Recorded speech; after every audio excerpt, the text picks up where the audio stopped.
Brush cut. Yeah. We good? Yeah. All right, let's get started. First, camera over there. I want you to know this is not a podcast. I'm not trying to make a great video. We are recording a live session. I do not think this is awesome. Okay. Get that off my chest. I'm not her. I don't want to say who she is because this might go out online. She might see it. Burns. We'll edit that part out. All right, so like I said earlier, we're going to go through and look at stuff about how to write primarily the DBQ better, which will make you a better long essay writer, and we'll get to short answer maybe. If you have questions, stop me. If you want to go in a different direction, stop me. Can I have one of these?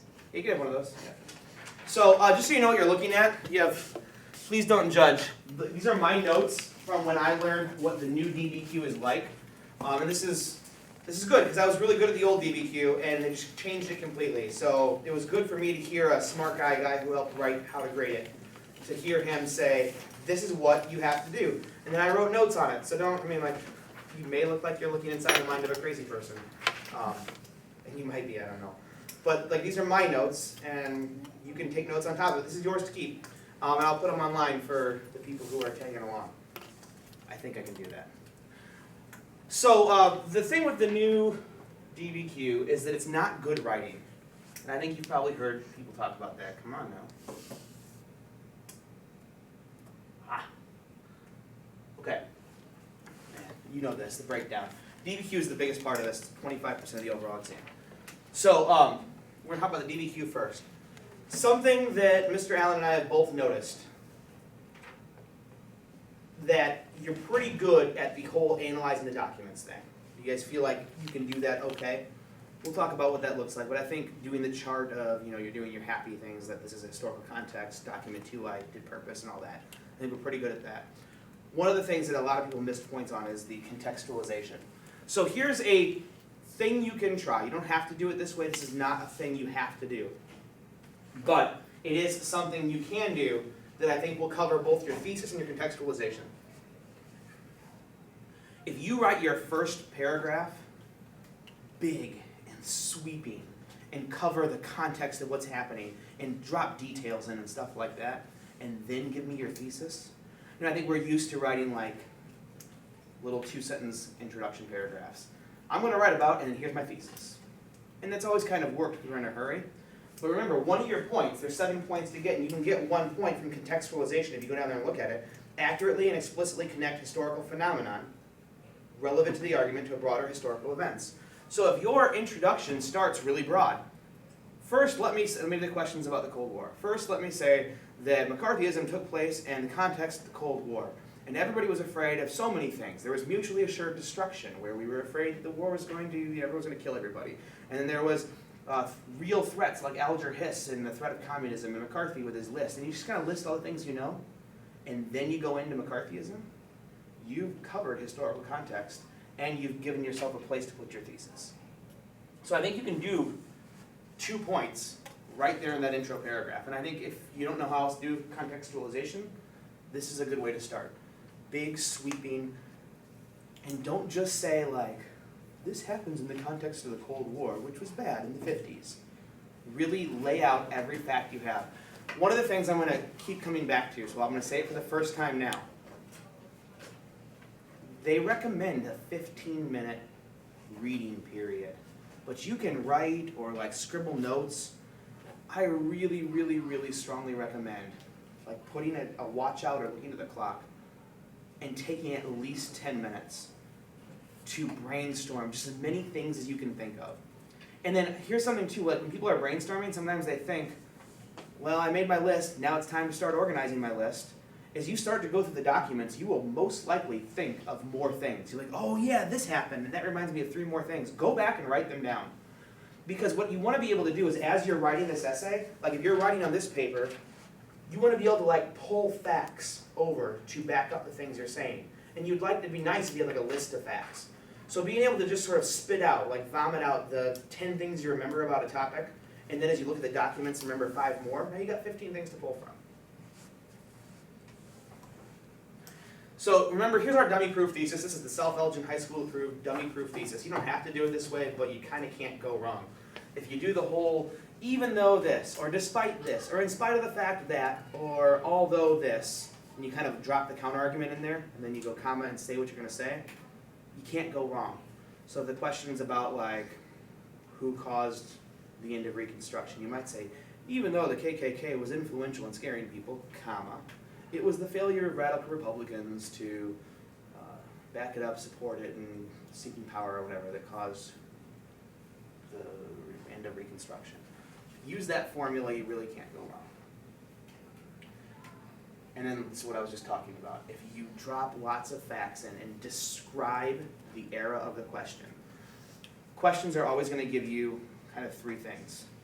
Start with this one so I don't flick you off. One, they're going to give you a time frame that they're asking you to answer it in. For example, during the Revolutionary War, comma, that's the during. They're going to give you a place that they're talking about. The American militias, or the First Continental Congress, and those are actually groups, but it's like a place, right? Like you can find your answer to those things. During the Revolutionary War, the New England colonies, and they're going to ask you a question. So a time, a place, and a question. If you can address all that and give me like 2 or 3 extra facts about each of those things, you're kind of covering the contextualization piece. So the question was, during the 1970s, there was a loss of faith in American government. Discuss the primary reasons that this happened. Well, start spewing out things about the 70s, the gas crisis and Watergate and Carter sucks at everything, and just start making a list. And then you look at the documents and you remember 3 or 4 more things. You got stuff you can write about. Okay. Here's something that we want to be better at. When you're doing the analysis points, if you look at this rubric, there are 4 points to be had for analysis. At the barest minimum, you must use 4 of the 7 documents. But simply using them doesn't really do you much. It gets you 1 point. So like saying, document I is a picture of guys voting. Okay, true. Doing that 4 times gets you a point. But what they're actually asking you to do is to extend them. And so there's where, and I think you guys have seen these rubrics that we've used, but if you extend them, you're actually doing some of that historical stuff, the happy stuff, which I'll put on the board in a minute. But here's another problem. So I think people are pretty good at being able to say the historical context of this speech is blah, blah, blah. But you still need to kind of have paragraphs. Like it's not just a laundry list of documents 1, 2, and 4, here we go.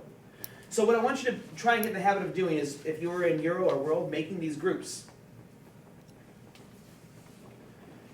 And then here's the real key. Here's a way to get points by just changing your language. Don't do what it says up there. Don't say in your introductory topic sentence to this paragraph, docs 1, 4, and 8 go together. I'm glad you see that because that's good. That means you understand that they go together. And instead, you should absolutely do this.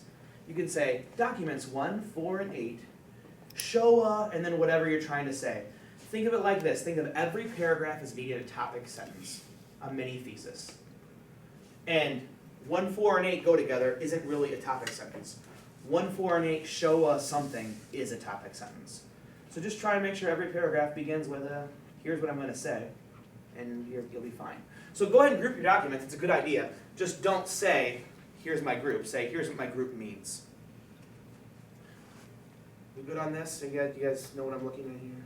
Okay, all right. Those happy things, boy, memorize those. Historical context, audience, purpose, point of view. They're going to do us on the practice one, but they're not going to give it to us. They are not going to give them to Those you. aren't even on the paper. It was on the paper? In the question? Mm-hmm. I can't tell you that they won't, because I've never seen the new version. Maybe they will, and you'll be awesomely in luck. I don't think they will, though. Okay. So commit them to memory. It's 4 things. Historical context, audience, purpose, point of view. And actually draw this chart. And you know what? They're going to give you all kinds of scratch paper to draw it in your scratch paper. You also have unlimited writing space. So if you do this little chart in your official grading space, you know they have like everything written in this box shows up to the grader. not only have you shown the grader, I believe I did this, like you're showing them where to look. Like when I'm grading yours, I'm reading them fast, and if I'm like, oh, I see document 7, I don't see a 3, I wonder if they did 3. When you tell me you think you did 3, I'm gonna go and look for it. So maybe it's unprofessional, but I think it's a good trick. If you make a little chart right on your essay, like at the top corner or something, you're showing the reader, I know what I'm doing, and I did it. That's a sneaky trick. All right, this was the thing I took away. It's at the top of my crazy notes page here. Don't just jump through the flaming hoop. Be a showman. Announce. And now I'm going to jump through the flaming hoop. I found an awesome picture of a guy jumping through a flaming hoop. So when you're doing your happy stuff for each of the documents, maybe document 1 is something about the Tenure of Office Act. Really use that little language tag. One must consider the historical context of the Tenure of Office Act and that Johnson was whatever. Say, I think I'm doing historical context. And you know what? Maybe you're not. The reader might read it and go, that's not historical context, you're dumb. But at least you've told them, I think I'm doing it here, and they can see that what you're trying to do, and they'll probably give you the benefit of the doubt if they think you know. Of course, Teddy Roosevelt's point of view in doing this thing was blah, blah, blah. Reagan's audience, the purpose of Lincoln's Emancipation Proclamation. As you're going through these things and checking off that you've done them, weird, really try to make sure you're using those language tags. So maybe check off, I did it and I said I did it. Now, something else. We're going to spend a lot of time here, even though I think we're good at this. So remember I told you brainstorming is really, really important. You want to have like at least 15 or so facts you can just kind of draw in and use. Your happy stuff shouldn't be vague. Look at mine. One must consider the historical context of the Tenure of Office Act and that Johnson was despised by radical Republicans. I didn't just say the historical context of the Tenure of Office Act is Johnson's presidency. That's vague, it doesn't mean anything. It's good, you're able to put it in its right time and place, but you're not telling me anything that you know about it. You just know it belongs in Johnson's presidency. But I have said something here. I've said, it's important, remember, Republicans hated him. That is context.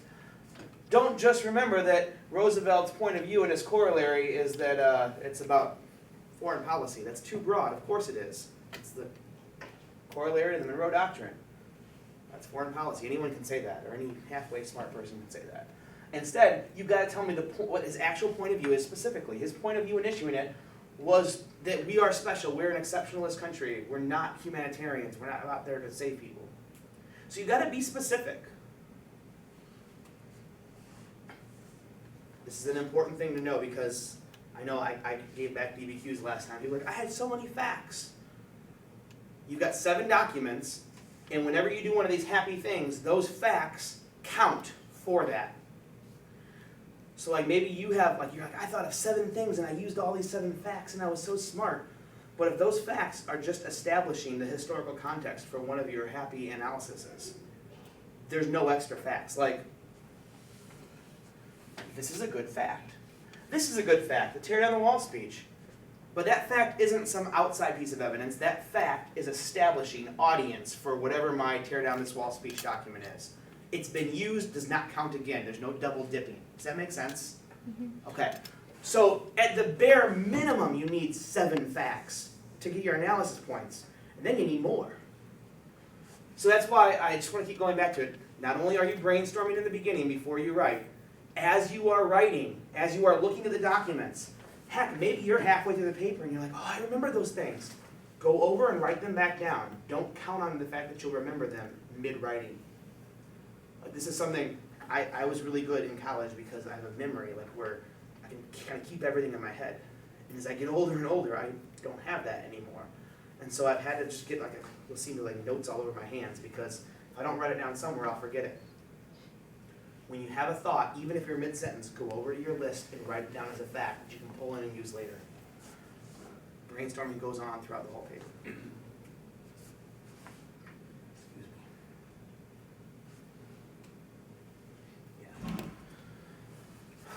So then, if you do that well, if you do your happy stuff for all 7 documents, you're gonna get those 4 points. This is something you never used to get points on. And the old way of writing this, people are like, they did pretty good, but they could have done better. Now it's like checking off out of a box, right? You did or you didn't, and if you do, you get those 4 points. Getting 4 points is a lot of points. I'm assuming you'll get a thesis, so that's 5 points. 5 out of 7, you're done. That's it, that's good enough. To get the rest of the points though, look at the rubric. Analysis of outside examples to support thesis or argument, that's your extra point. So I'm sorry, it's 3 for the analysis and then 1 more for outside examples. It offers plausible analysis of historical examples. It's plural.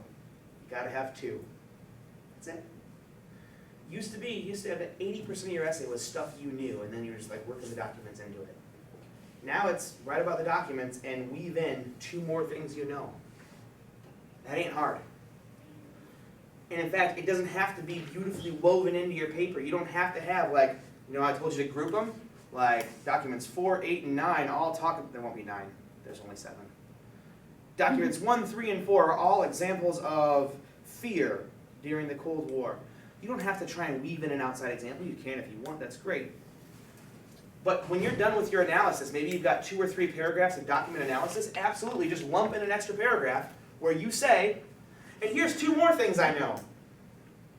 And then analyze them. They have to be happy too. Like you can't just say, and also, Ronald Reagan. So and also, Ronald Reagan did some stuff. Tear down the wall, evil empire. 2 speech examples. That's an example of framing as a moral argument, blah, blah, blah, you're good. So that'll get you that 1 more point. You're at 6. Here's for your 7th point. And here's where I've been beating this a lot lately, so sorry people in my class. I started off saying the question is going to give you 3 things. A time, a place, and a question to answer. You keep everything you write in that time and place. Let's say the question is, during the civil rights movement, the violent extremists like the Black Panther Party were blah, blah, blah, discussed why their actions were ineffective. They gave you Black Panther Party and civil rights movement. If you go back and talk about like A. Philip Randolph and the Back to Africa movement or Marcus Garvey, you're out of the question. That ain't good. Unless you're explicitly trying to do that. That counts as synthesis. If you tie it in and say, the Black Panthers are separatists, they're nationalists, they want a separate country, just like Marcus Garvey and the Back to Africa movement. Synthesis point, check. So that's a really easy way to do it. Figure out what the time and place is, and then go outside of that time or place and find something like it. You can't simply go outside of the time or place and just write about it. That question was, talk about violent extremists during the civil rights movement, and you're like, Martin Luther King was not violent. Like that's just kind of tangential. It's got to actually be about it. But if you're comparing it and you found something like it, but in a different time or place, you're good. The other way you can do this is you can get a synthesis point, not even dealing with that time or place business. You can get a synthesis point by talking about other historians. So Zen, we read him a lot, right? Anything about Indians, anything about socialism, anything about big corporations getting rich during war, anything about the government lying to you. You can drop Zen's name and say, of course, Howard Zen would agree with this. In his book, A People's History of the American or United States, he says blah, blah, blah. Like, you're going to be fine. What did Mr. Allen tell you about Dr. Burns? She's not like a source that you can use for synthesis. Yeah, she's not. And this is what I told my class. Oh, come on. No, that's true. She's not. Sorry if you're watching, JB. She's not watching. Yeah, she will. No, look, she's not a source. She's a survey course teacher. She just teaches history. She has no unique views on history, except for her specialty, which is Federal Reserve history. So if you randomly get a question about Federal Reserve history, I'm so sorry because you're going to tank it. But if you do, you can cite her. But you're not going to. But here's the other thing. Let's just say, you can't, for the life of you, find a way to go outside of time or place. You can't, for the life of you, think of a way to synthesize anything. Pretend like Dr. Burns said something. Odds are, no one's going to know that she did or didn't. No, I've never heard of her before we started listening to her. It's a gamble that can't hurt you because, see my note over here? Value added. This is a beautiful thing. They are value added grading this. That means incorrect things do not count against you. You could just spew out incorrect facts. As long as you have enough true things, you're fine. As Dr. Jennifer Burns of UC Berkeley states, the Black Panthers were bad. She never said that. Most graders won't know that either. I'm not saying lie on purpose. I'm saying up against the wall, it's not a bad bet. Can't hurt.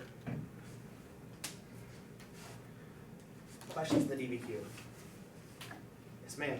If we're running out of time, like we were like, oh, I don't know what to do with the DBQ, I'm just going to go to a long essay and then come back to the DBQ. No, I only have like 5 minutes and I haven't started it.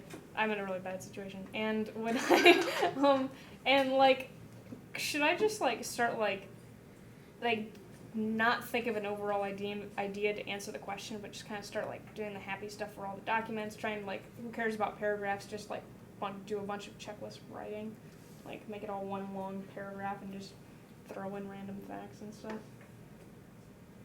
It's a really good question.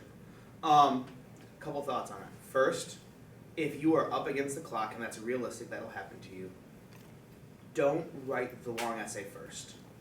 The DBQ is worth 10% more. You just get so much more bang for your buck scratching something out there than scratching it out in long essay. But let's say you are up against the clock and you know you can't write a full good essay.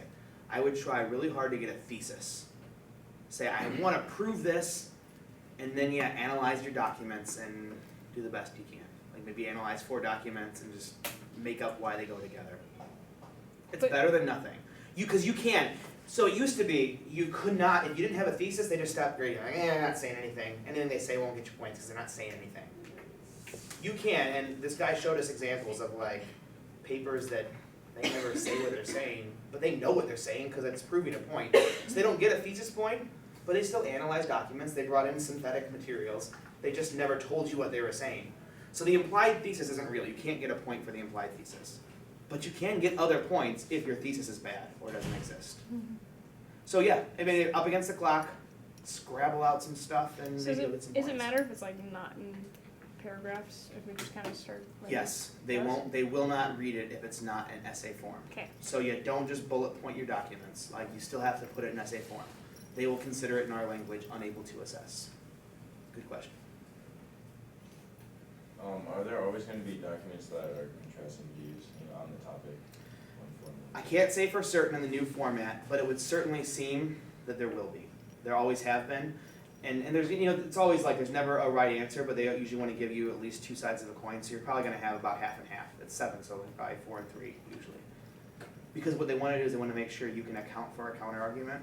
So that dummy proof thesis I gave you, even though there's that, you always ought to be able to find, even though some things say this, most things say that, because they're going to give you contrasting viewpoints, I believe.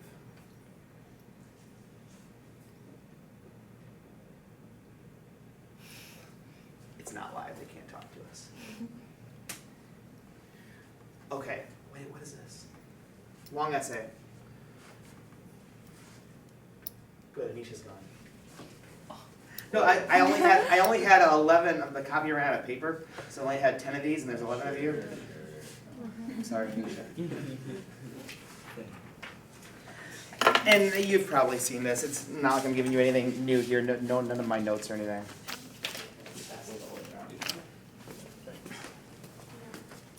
First and foremost, just treat the long essay like a DBQ, but without any documents. So the same still applies. Brainstorm. Like sit there and take 5 or so minutes and write all the things you know. And then as you're writing and you're remembering things, go over and write them down so you don't forget. I just can't say that enough. That's like the most important thing you can do, is making sure that you have a list of stuff you can draw from. And don't be afraid. Like if your list isn't super great, that's okay. It's something. Again, this is crazy to me. To me, a good essay is all sorts of comprehensive stuff from all over the place. But the way the people who help write the test have indicated, they ask for you to draw in varying sources of evidence. The minimum standard is 2 pieces of evidence. How can that be an essay? But it is. So you gotta have at least 2 pieces of evidence to prove your point. Please have more, but 2 will do. And use your happy skills with them too. Like, say the question is, I didn't ask questions. Say the question's about like change in continuity over time of civil rights groups. Don't just say, well, there's the Black Panthers.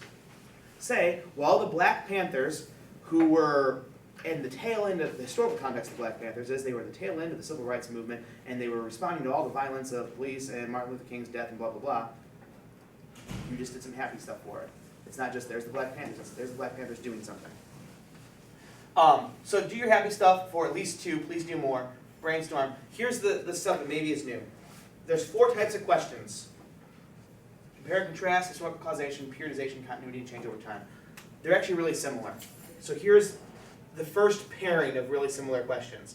They're different like this. Compare and contrast is how is stuff happening different in a time period. Versus change over time is how is stuff similar in different time periods. So that seems really similar, but they're different. So like, here's a question you could be asked. Compare views on the Constitution of Federalists and Anti-Federalists during the ratification stages of the Constitution. So it's saying, like during this time frame, and always stay within the time frame, how did different people have different ideas? They could turn that into a change in continuity over time question and say like, how did groups like Federalists have differing views both before and after the ratification of the Constitution? So they're similar, but they're different. So just try and make sure you're being aware of what the question's asking and staying within the constraints. Same thing here, causation versus periodization. It's all about when one period shifts from another period to another period. But there's a difference. Causation is why did the shift happen, what caused it, versus periodization is well, how are the 2 eras different. So like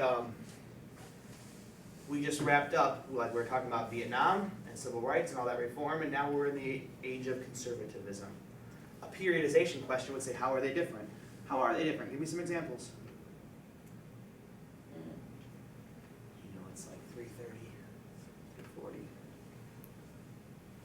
3:40. Conservatives are all trying to get back to a normal time. They want more stability. They want structure and focus and power in the government. And civil rights and reform are all about not trusting anybody and about pushing boundaries and experimenting with traditional structures. Periodization question says how they're different. Causation question says, well, what changed? So causation would say, because of all the rampant drug use, because of all the hippies trying to levitate the Pentagon, because of how dirty hippies were, I don't like hippies, that caused a backlash and caused the pendulum to swing the other way, and guys like Ronald Reagan tried to reclaim traditional values, and people latched onto that because of all the tumultuousness of the 60s and 70s. Really similar questions, but they're about time periods.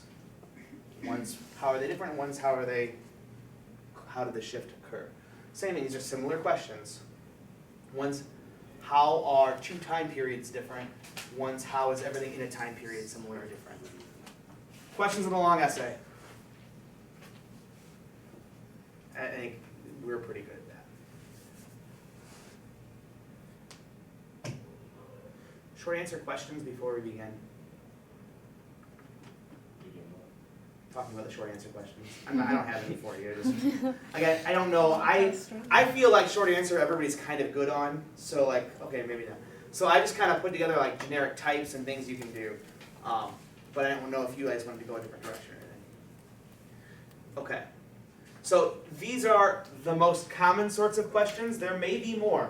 This is one where the College Board has just been changing things on us constantly. Like we didn't even know how long you were going to get to write the short answers when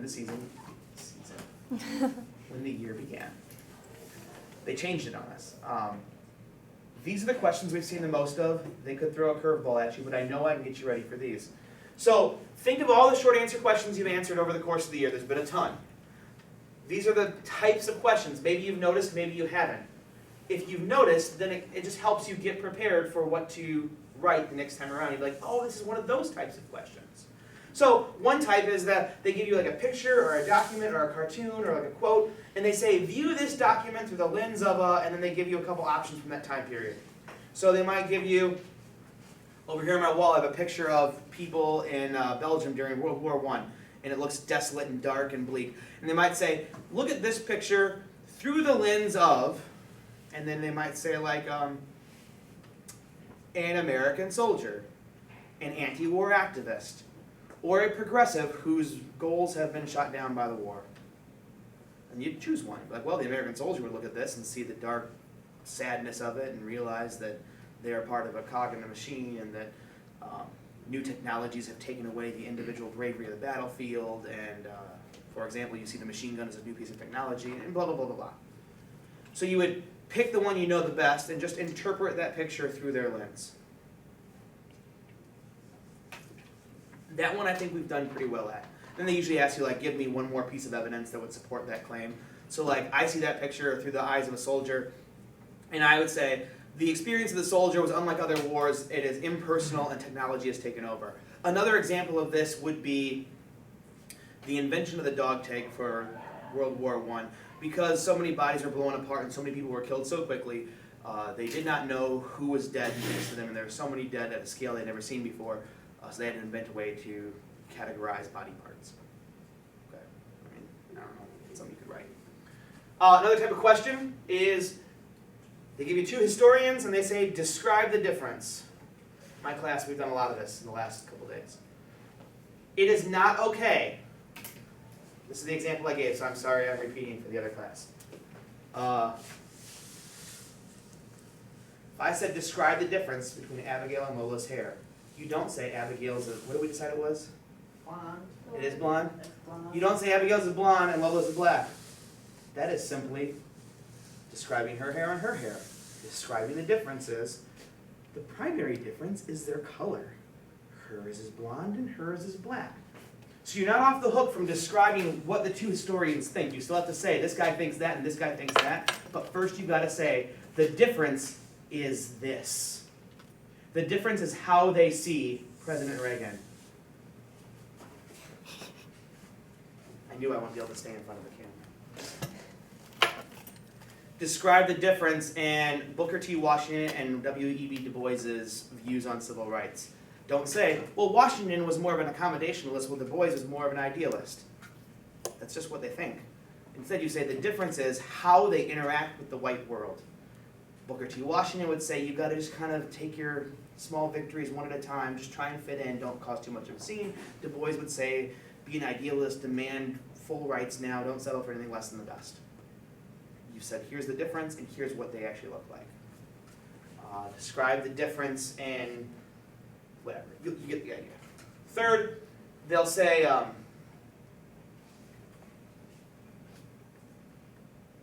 does that say? Oh, third, they'll give you either usually a historian or a historical point of view. And then they'll say, what's this argument saying? Like, what does this guy mean? And then give me a piece of evidence that says he's right and a piece of evidence that says he's wrong. So they might give you like a historian saying, George Bush falsely led America into the Iraq War. It'd be a longer thing than that. You'd say, what's he saying? He'd be like, oh, it says that George Bush falsely led us into a war. And then another example of that would be, well, Colin Powell has later apologized because he feels guilty about leading us into a bad war. But to distract from that, you'd say, like, well, but Saddam Hussein refuses to let us see if there was weapons of mass destruction, so how are we supposed to know that there were or weren't? Like, you're giving examples one way or the other. And then this is a one I've seen a lot of too. They would say, what's the goal of pick a movement? I know I've got, and Alan's got for you, some of you might already have it, like a list of every social movement in American history. Probably you're going to have a short answer question where they say, here's a movement, what were their goals? Give me an example of that goal, and how well did it succeed? So you might say, like, name a women's rights goal, and then give me an example of that goal being achieved, and then how well was the success measured. So you'd be like, well, one of their goals was the ability for women to vote. We saw that at the Senate Falls Convention was one of the things they asked for. An example of that would be the 19th Amendment getting passed. And long-term, that has been effective because women can still vote, and they've even seen things like the Equal Pay Act being passed in the last 2 years. Something like that. These are the types of questions you're gonna get. So if you know what you're looking at, you might be able to answer them better. About that. Always, always, always be specific. So look, you have 50 minutes to answer 4 questions. Typically in my class, people will finish the short answers with like 12 minutes left and go answer 2. People are taking like 5 or 6 minutes per question. You have 50. That's 12 and a half minutes per question. They want you to be as specific as possible, so even here, use your blank space and brainstorm things you know before you start writing.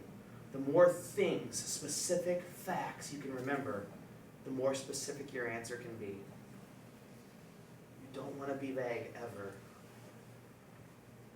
So I would strongly recommend like using a watch or a clock and just going, I'm going to think for 3 minutes before I write anything.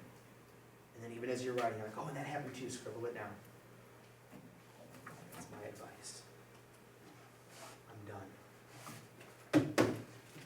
That's it. I know it's not very exciting. There's no content here. This is all about how to write better. I can certainly answer content questions if you have them, but no. Helpful? Not really? Yeah. Okay. All right, good. All right. It's over half the test when you put all the writing together. So you gotta be good at it. Okay. Any questions? What's laissez-faire? Laissez-faire. Laissez-faire is hands off. Laissez-faire probably is gonna go in one of your writings somewhere, I promise you. It's always there. It's like some of these things. Indians, Native Americans, will be somewhere in your writing, I promise you. Laissez-faire is hands off, government's not involved in business. Okay, cut the camera. Tell them to